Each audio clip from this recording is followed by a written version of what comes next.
تو 21ویں ترمیم کی تھی اور سنسیٹ کلوز جب وقت ختم ہوا تو 23ویں ترمیم کرنی پڑی 2019 تک کرنے کے لیے. یہ غیر آئینی ہیں اقدامات اور یہ غلط فہمی میں ہیں جو یہ کر رہے ہیں. کل کو ان کے سامنے یہ باتیں آئیں گی, آپ دیکھیں گے. یہ بھی پھر کھوسہ صاحب بتائیے گا, آخری سوال ہے, شوکت خانم کے بیٹے کا فیوچر کیا دیکھ رہے ہیں؟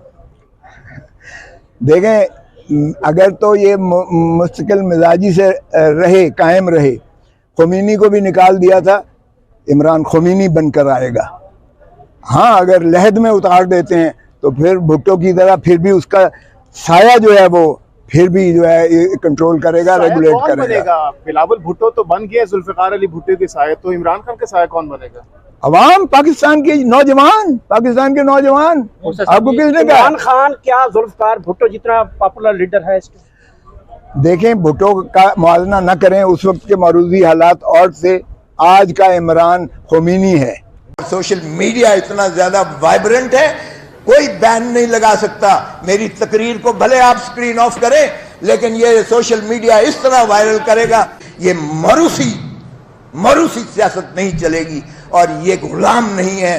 اب یہ خوف سے حکومت کی جا رہی ہے. او بھائی, لوگوں کے دلوں پر راج کرو, لوگوں کے دلوں پر تبھی راج کرو گے, عوام سے آپ پیار کرو گے, مزدور سے پیار کرو گے, محنت کش سے پیار کرو گے. پاکستان کو ہم نے تباہی کے دہانے پہ لا کے کھڑا کر دیا ہے, اس لیے کہ ہم عوام کے حقوق کے ہم باتیں تو کرتے ہیں جی کہ جمہوریت. او بھائی, جمہور سے تو پوچھو, اور جمہور کو تو تم حق ووٹ کا بھی دینے کو تیار نہیں ہو. جمہور سے تو تم نے حق حکمرانی بھی چھین لیا ہے, جمہور کا تو تم نے روٹی کھانے کا حق بھی چھین لیا ہے. آج کتنے لوگ فاقوں سے مر رہے ہیں, آج کتنے لوگ جو ہے خودکشیاں کر رہے ہیں, کوئی اندازہ ہے؟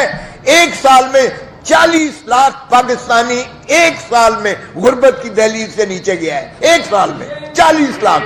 اور ہماری جی ڈی پی گروتھ 0% پہ چلی گئی ہے, 5% سے 0 پہ ہے, 0.45 پہ جا رہی ہے. ہمارا ملک کا حال تو دیکھیں. آج ہم بھکاری بن کے آئی ایم ایف سے گڑ گڑا کے جو ہے رگڑ کے ناک رگڑ کے بھیک مانگ رہے ہیں, اور وہ قسط جاری کرنے کو تیار نہیں ہے. آج وہ شرائط ہم پر, حکمرانی کون کر رہا ہے؟ آئی ایم ایف کر رہی ہے. حکمرانی کون کر رہا ہے؟ وہ قوتیں کر رہی ہیں جن کا پاکستان کے عوام سے کوئی تعلق نہیں ہے. اس لیے کہ ہم نے عوام کو جو ہے مقتدر کرنے کی بجائے ہم نے آئین کی دھجیاں اڑا کے رکھ دی ہیں, ہم نے آئین کو مسخ کر کے رکھ دی ہے. آئین ایک ایسا ہمارا عمرانی معاہدہ ہے جس پر عمل کرتے ہوئے ہی اس میں ساری چیزیں, دنیا کا بہترین آئین ہے. شروع یہاں سے اللہ کے نام سے ہوتا ہے.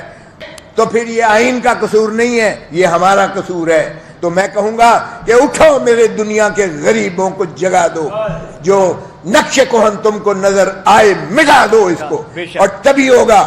یہ سمجھتے ہیں کہ سپریم کورٹ کی توہین کر کے الیکشن نہ کروا کے اس ملک میں آپ مسلط کر کے, او بھائی یہ تو پھر فیسسٹ ڈکٹیٹر ضیاء الحق کے زمانے میں بھی نہیں ہوا تھا. پیٹ توڑے گئے, جس طرح دیواریں پھلانگ کر اس کی چادر اور چار دیواری کا تار کر کے اس کے بچے, اس کی بیویاں, عورتیں موجود تھیں گھروں میں. کبھی سنا ہے ایسا ہوتا ہوا؟ بھی کبھی سنا ہے؟ اور یہ ہمارا اسلامی جمہوری وفاقی پاکستان ہے, اور یہ آئین کی بالادستی. اور کس آئین کی بات کرتے ہو؟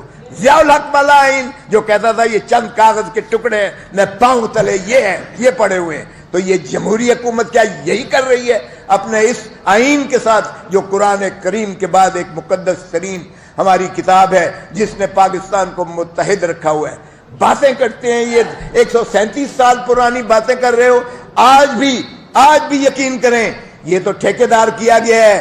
بلوچستان کئی جگہوں پر سرداری نظام میں آج بھی زنجیروں میں باندھ جکڑ کے ان سے غلامی کروائی جا رہی ہے. آج بھی جاگیردار جو ہے, سرمایہ دار جو ہے, ایک جو ٹھیکیدار ہے, آج بھی دیکھیں تو وہ اسی طرح غلامی کروا رہا ہے. آج بھی 3 کروڑ بچہ سکول میں نہیں جا رہا ہے. آئین کہتا ہے 90 دن کے اندر الیکشن کرواؤ, تو کرواؤ. کیا جمہور سے بھاگ کیوں رہے ہو؟ او بھائی, جمہور عوام ہے, لوگ ہیں, مزدور ہے. آپ اپنا حق کے ووٹ دیں, یہ مزدور سب اٹھیں اور مزدور اپنے الیکشن میں اپنا حق ووٹ کا استعمال کریں.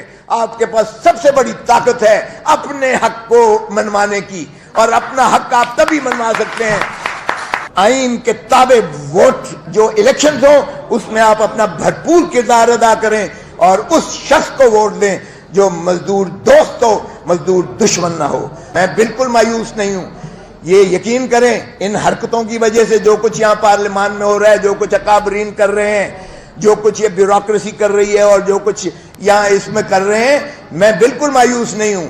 مجھے یقین ہے انشاءاللہ اور اس نوجوان نسل پر جو 70% 35 سال سے کم عمر کے ہیں، ہمارا یہ بہت بڑا سرمایہ ہے۔ دنیا میں کسی ملک کے پاس اتنی زیادہ نوجوان ہیومن ریسورس نہیں ہے جو پاکستان کے پاس ہے۔ جاگو اپنا حق جو ہے اپنا چھینو، آپ کا حق ہے ووٹ میں، اور آپ ووٹ پر جب جاتے ہو تو کیوں دیتے ہو اس سرمایہ دار کو، اس جاگیردار کو جو پیسے کی طاقت پر ٹکٹ لے کر آتا ہے اور آپ کے سر پر مسلط ہو کر ان ایوانوں میں بیٹھتا ہے جہاں غریب آدمی کا کوئی بات نہیں ہوتی ہے، جہاں اپنے حقوق کا تحفظ کیا جاتا ہے، جہاں ترمیم ہوتی ہے قانون میں تو نیب قانون میں ترمیم کی جاتی ہے تاکہ اپنے کیس ختم کر دیے جائیں اور 120-1200 ارب روپیہ ہڑپ کیا جائے۔ ارے بھائی یہی پیسہ جو آپ کا پیسہ ہے، اس ملک کا پیسہ ہے، اس دھرتی کا پیسہ ہے، آپ کے ہر چیز پر ٹیکس لگتی ہے۔ ماچس کی آپ تیلی بھی لیں گے تو آپ پر ٹیکس لگے گا۔